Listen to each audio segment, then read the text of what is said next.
Hello viewers, আসসালামু আলাইকুম। রাব্বি spicy কিচেনে আপনাদেরকে স্বাগতম। বন্ধুরা কেমন আছেন সবাই? আশা করছি সবাই ভালো আছেন। আজকে আপনাদের সঙ্গে শেয়ার করব তালের বড়ার রেসিপি। সুন্দর এই রেসিপিটি A to Z আপনাদের সঙ্গে শেয়ার করব, না টেনে পুরো ভিডিওটি দেখার অনুরোধ রইল। চলুন বন্ধুরা দেখে নেওয়া যাক সুন্দর এই তালের বড়ার রেসিপিটি। আমি এখানে একটি তালের রস বের করে বাটিতে নিয়েছি। এখন সর্বপ্রথমে এর মধ্যে অ্যাড করে দিব চিনি। আপনারা স্বাদ অনুযায়ী চিনি অ্যাড করবেন। আমি এখানে 150 গ্রাম পরিমাণ চিনি অ্যাড করেছি। এরপরে এখানে দিয়ে দিচ্ছি ময়দা। এখানে 2 টেবিল চামচ ময়দা দিয়ে দিলাম। এরপরে 1 চামচ কর্নফ্লাওয়ার অ্যাড করলাম। এরপরে দিয়ে দিচ্ছি সামান্য পরিমাণ লবণ।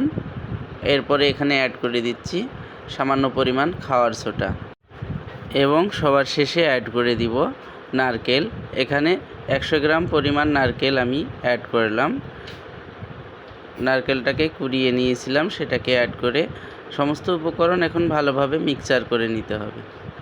দেখুন, ভালোভাবে মিক্স করে নিতে হবে। হাতে সময় নিয়ে ভালোভাবে মিক্স করে নিচ্ছি। দেখুন, মিক্স করে নেওয়া হয়ে গেছে। এখন এগুলোকে ভেজে নেওয়ার পালা।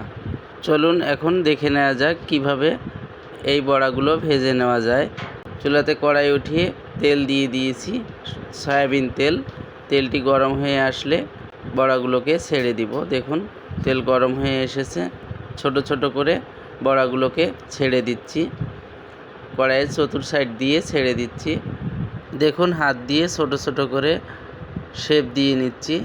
সমস্ত বড়াগুলো ছেড়ে দেওয়া শেষ। এগুলোকে এখন আলতোভাবে উল্টিয়ে দিতে হবে নিচের পিঠ, যাতে করে লেগে না যায়। দু পিঠেই ভালোভাবে উল্টিয়ে দিতে হবে একটু পর পর, যতক্ষণ পর্যন্ত বাদামি কালার হয়ে না আসে ততক্ষণ এরকম উল্টিয়ে দিতে হবে। দেখুন, আস্তে আস্তে কালার চেঞ্জ হয়ে আসছে। বড়াগুলো আমার ভাজা প্রায় সম্পূর্ণ হয়ে গেছে। এখন উঠিয়ে নিব। দেখুন, বড়াগুলোকে আমি উঠিয়ে নিচ্ছি। কত সুন্দর কালার চলে এসেছে। দেখুন বন্ধুরা, সেই সাথে তৈরি হয়ে গেল বাসায় তৈরি করা সেরা স্বাদের তালের বড়ার রেসিপি।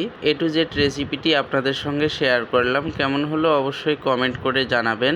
রেস্টুরেন্ট কিংবা বাসার যে কোনো রেসিপি পেতে আমার চ্যানেলটিকে লাইক ও সাবস্ক্রাইব করবেন, এবং যারা ফেসবুক পেজ থেকে এই ভিডিওটি দেখতেছেন অবশ্যই পেজটিকে ফলো দিবেন।